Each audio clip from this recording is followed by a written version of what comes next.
Welcome back. Second example, पहले question read कर रहा हूँ, चेक कर लो। Science limited forfeited 200 shares of ₹10 each. 200 shares face value 10. 2 rupees is my premium. 10 plus 2. First point. Second, payable at the time of allotment. ये बोल दिया कि 2 rupees जो प्रीमियम होगा वो allotment में पेमेंट करने पड़ेंगे. On which the first call ₹3 per share is not received. First call की पैसा हमने ₹3 अभी तक रिसीव किया नहीं है. No, not received. The second and final call ₹2 per shares were not yet called by the company. तो बाकी जो सेकेंड कॉल में ₹2 था वो अभी तक कंपनी कॉल नहीं किया. Now the point again come. What is called up money? Called up money up to this point. That means 5 plus 2 8. अब ये तक ये मेरे पास आ गया, बट ये अभी तक आया नहीं है. That means not called up. इसी चीज को मैं बार बार बोल रहा हूँ. जब भी क्वेश्चन करोगे, बोर्ड के लिए क्वेश्चन करो, घर के लिए क्वेश्चन करो, पहले इस समरी को बना लो. ये तुम्हें 40% क्वेश्चन को मतलब आंसर क्लियर कर देता है. नाउ द पॉइंट यहाँ तक क्लियर हो गया. The pass general entries regarding the forfeiture and reissue of the shares in each of the following individual cases. यहाँ पे भी 5 केस है. मैं 5 केस की वर्किंग नोट बना के रखा है. Question number 2 working note, calculation of amount transfer to the capital reserve. Now अब यहाँ पे सॉरी 200 शेयर्स की फॉरफीट हो रहा है. Very important. तो 200 शेयर्स की फॉरफीट हुआ ₹8 करके, क्योंकि ₹2 तो हमने कॉल किया ही नहीं है. तो what is called the value 8 plus 2. तो ₹8 करके पहले मैं फॉरफीट वाला एंट्री दे रहा हूँ. शेयर्स कैपिटल अकाउंट डेबिट,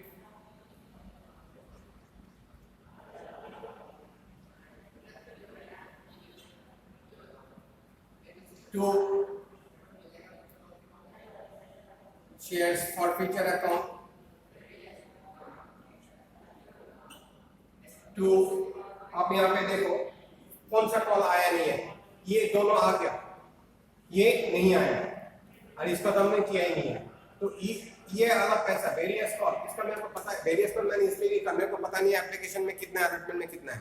उसीलिए मैंने कंबाइन करके वेरियस कॉल डाल दिया. ₹5. ₹5 कैसे निकाला? ₹2 सेकेंड कॉल दे रखा है बुक में, ₹3 फर्स्ट कॉल दे रखा है. तो 3 plus 2 5 हो गया. 10 में से 5 माइनस किया तो मैं 5 दोनों कॉल की एक कंबाइंड सम ले लिया. डिवाइड नहीं कर पाया क्योंकि बुक में इसकी इंफॉर्मेशन या क्वेश्चन में इसकी इंफॉर्मेशन नहीं दिया. क्लियर? तो इसको दैट मींस ये पैसा आ गया, ये नहीं आया. तो नॉट पेड कौन सा है? 3 into 2200 शेयर्स. इन लोगों ने 6, वही मैं यहाँ पे दे रहा हूँ. तो शेयर फॉरफीट में जो आ गया मैं फिगर लिख रहा हूँ. तो यहाँ पे शेयर्स फर्स्ट कॉल. अब मैं यहाँ पे सेम बाइफरकेशन दे रहा हूँ. 200 shares called up value how much? Not this. तो 5 और 3 8 is my called up value. ₹8 करके तो मेरा जाएगा 1600 डेबिट. शेयर फॉरफीट में कितना जाएगा? खाली ये आ गया, ये नहीं आया. प्रीमियम तो हम फॉरफीट नहीं करते, तुम लोगों को पता ही है. तो शेयर फॉरफीट में जाएगा 200 शेयर्स इंटू ₹5. तो 5 × 1000. ये मेरा प्रॉफिट हो गया. शेयर फर्स्ट कॉल में कितना नहीं आया? 200 शेयर्स की पैसा. फर्स्ट कॉल में मेरा ₹3 था, इंटू 3 करेंगे तो 3 दूने ₹600 मेरे पास आया नहीं है, तभी मैं इसको फॉरफीट कर रहा हूँ. तो what is my profit? 200 share में मेरा प्रॉफिट हुआ ₹1000. अब यहीं पे मैंने इसको बाइफरकेट किया. अब 200 शेयर मैंने प्रॉफिट किया, बट मैंने रीइश्यू कितना किया? 80 share. Again it is a partial reissue. अब इसको क्या करेंगे? प्रोपोर्शनेट कर लेंगे. तो 200 में अगर ₹1000 प्रॉफिट होता है तो 80 में कितना होगा? ₹1000 को 200 से डिवाइड करेंगे. ₹500 पर शेयर में प्रॉफिट हो रहा है. 5 × 8 400. अब देखो मैं हर जगह 400 शेयर की प्रॉफिट लेके चल रहा हूँ. The same as the before one. The calculation, इस कैलकुलेशन को करके चलोगे तो is very easy for you to learn. तो अब मैंने यहाँ पे 400 की प्रॉफिट ले लिया सब में. ये मेरा फर्स्ट जनरल हो गया फॉरफीट की. अब मैं केस वाइज जनरल स्टार्ट कर रहा हूँ. फर्स्ट केस नरेशन तुम लोग दे दोगे. नरेशन में कोई दिक्कत होगा पूछ लेना, कोई प्रॉब्लम नहीं होगा.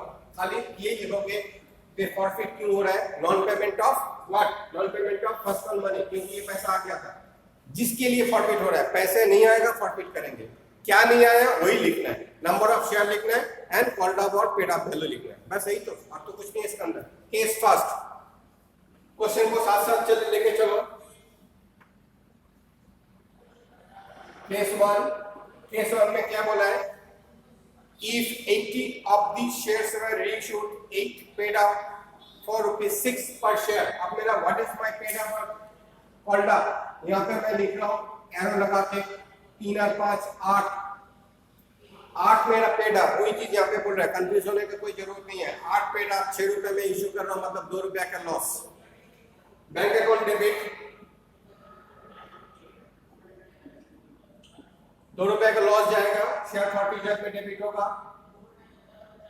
Share forfeiture account, forfeited account debit to share capital account credit. Clear? मैं यहाँ पे बाइफिकेशन दे रहा हूँ, 80 शेयर इश्यू कर रहा हूँ 8 रुपए करके,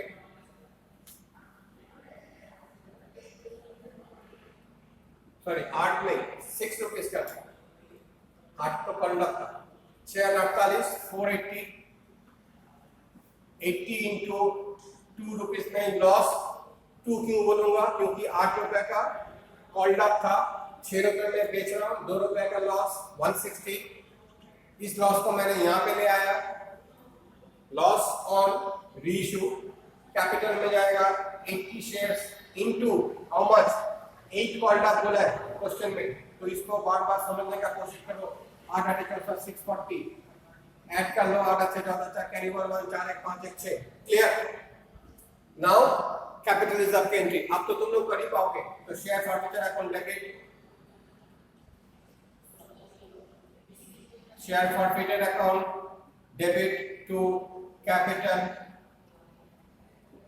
रिजर्व, कितना जाएगा 240 रुपीज ओनली। होपफुली समझ में आ गया।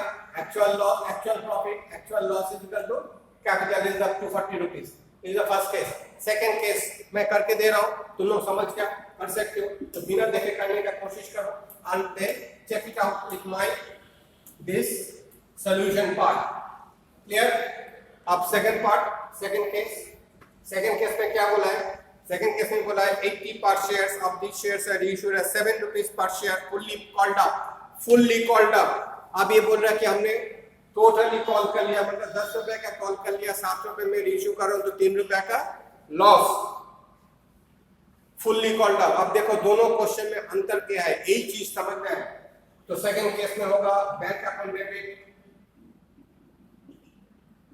80 शेयर्स इनटू 7 560, लॉस कितना होगा। अब मैं फुल्ली कॉल्ड अप दे रहा हूं 10 का शेयर में 7 में बेच रहा हूं, तो मेरा 3 रुपए का लॉस। तो bank account debit, shares forfeiture account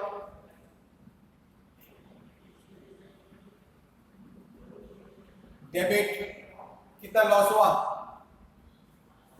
80 into 3, यहाँ पे मैंने 240 ले रखा है, तो 240 टू शेयर कैपिटल, दोनों को जोड़ दो, अल्टरनेट यहाँ पे कर लो 80 इंटू 10, क्योंकि फुल्ली कॉल्ड अप बोला है 800। नेक्स्ट पॉइंट, ये वाला part capital reserve transfer, share forfeiture account debit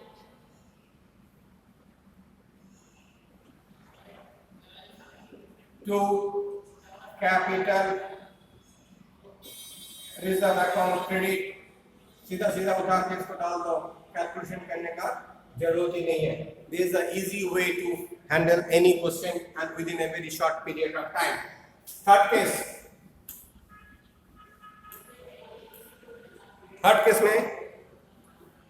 case is the 80 shares were reissued, 8 paid up for ₹9 per share। अब बोल रहा है कि 8 पेड अप, जितना मेरा पेड अप और कॉल्ड अप था 9, 8 रुपया पेड अप लेके और 8 रुपया कॉल्ड अप लेके 9 में बेचूंगा तो मेरा 1 रुपए का premium, now it is a profit. इसीलिए देखो यहाँ पे एक्चुअल लॉस में मैंने नहीं दिया, तो this is a premium issue, तो लॉस नहीं हुआ, तो पूरा कैपिटल में जाएगा 400 रुपीज। क्लियर। मैं एंट्री दे रहा हूं रीइश्यू की, कितने में रीइश्यू किया 9 rupees. Bank account, this is third case, bank account debit 80 shares into 9 8 9 720। Forfeiture share होगा नहीं क्योंकि मैं प्रीमियम में बेच रहा हूं, तो सीधा सीधा क्रेडिट के entry to share capital account debit to security premium reserve account credit. अब प्रीमियम में कितना जाएगा, 8 का शेयर मैंने कितने में बेचा 9 में, तो 1 रुपीज करके 80 इंटू 1 80 रुपीज प्रीमियम में, एंड शेयर कैपिटल में कितना जाएगा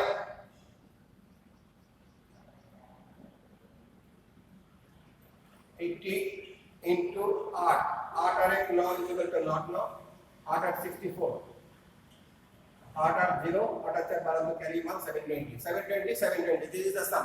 अब मेरा यहाँ पे लॉस नहीं है, सिक्योरिटी प्रीमियम आ गया 80 रुपीज, मतलब एक्स्ट्रा मनी आया 80 रुपीज, तो मैं पूरा 400 को ट्रांसफर करूंगा। जनरल एंट्री दे रहा हूँ, share forfeiture account debit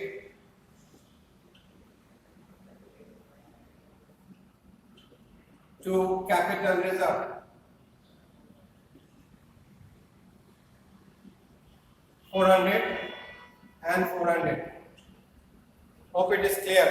Now बचा 2 point, case 4 and case 5, very easy। Case 4 read कर रहा हूं, देख लो। केस को मैं बोला if 80 of these shares were reissued ₹9 per share fully called up। अब fully called up means 10, अब 10 का शेयर 9 में बेच रहा हूं। यही लैंग्वेज को समझने का कोशिश करो, इसीलिए मैं ये 3 साम दिया, इसमें अलग अलग लैंग्वेज अलग अलग ट्रीटमेंट। तो अब यहाँ पे बोला है कि 9 रुपीज में हमने इशू कर रहा है fully called up. Fully called up अगर होता तो 10 का शेयर 9 में बेचूंगा तो मेरा 1 रुपीज का लॉस। अब देखो यहाँ पे 1 रुपीज का लॉस मैंने लिया, 80 कहां से आ रहा है, 80 शेयर इशू हुआ, 80 into 1 रुपीज का loss. Actual profit is 400 minus actual loss is 80 is equal to capital reserve is 320। जानने की दे रहा हूं, चेक कर लो। Case 4 bank account debit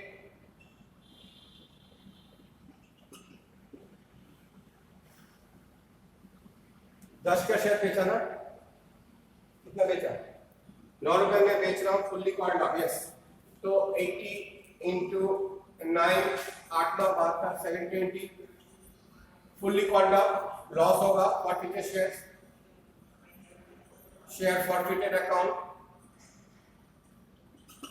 80 to share capital account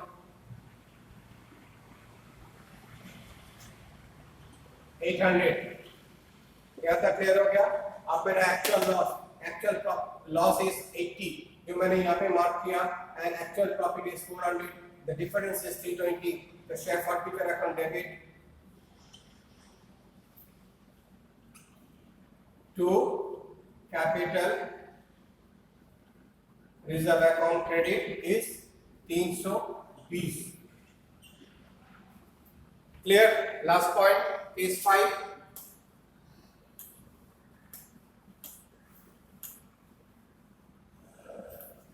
case 5 में देखो, फिर हम होपफुली वहां पे या तो अब देखो यहां से तुम लोग समझ में आ जाएगा नील हुआ लॉस। तो नील लॉस तभी होता है जब मेरा रीइश्यू फिगर 10 रुपया में 10 रुपए का शेयर 10 में बेचा, या तो मैंने 8 रुपए का कॉल्ड अप वैल्यू 8 रुपए में बेचा, either it is the premium sale, तभी जाके मेरा वहां पे लॉस क्रिएट नहीं हो रहा है। केस 5 फर्स्ट एंट्री कितने में बेचा हमने, देखो 80 of the shares were issued ₹11 पर शेयर, कुछ नहीं बोला, तो 8 का शेयर 11 में बेचूंगा तो मेरा प्रॉफिट कितना होगा 3 रुपया प्रॉफिट होगा। कुछ नहीं बोला मतलब एक्चुअल फिगर को लेंगे, 8 को लेंगे, अगर बोलेगा तो जितना बोलेगा उसको लेंगे, जब तक नहीं बोलेगा हम 8 को लेके चलेंगे। तो बैंक अकाउंट डेबिट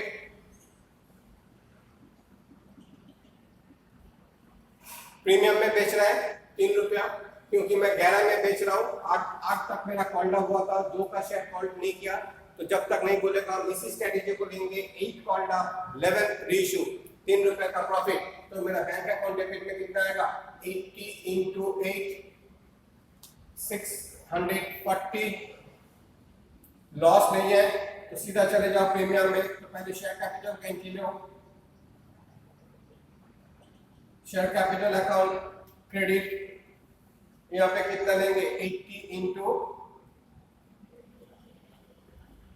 कितने में बेचा था हमने, गलत किया ना, 11 में होना चाहिए ये, तो 80 इंटू 11, 80 इंटू 11 में 880। अब यहाँ पे जाएगा शेयर कैपिटल में 8 रुपीज, क्योंकि कॉल्ड ऑफ वैल्यू में कुछ नहीं बोलेगा तो कॉल्ड ऑफ लेंगे। That means 8 into 8 640 and 80 into 3 11 debit हुआ, 8 रुपए मेरा actual value called off and 3 रुपए माई प्रीमियम। तो 2 सिक्योरिटी प्रीमियम रिजर्व इज 324 240।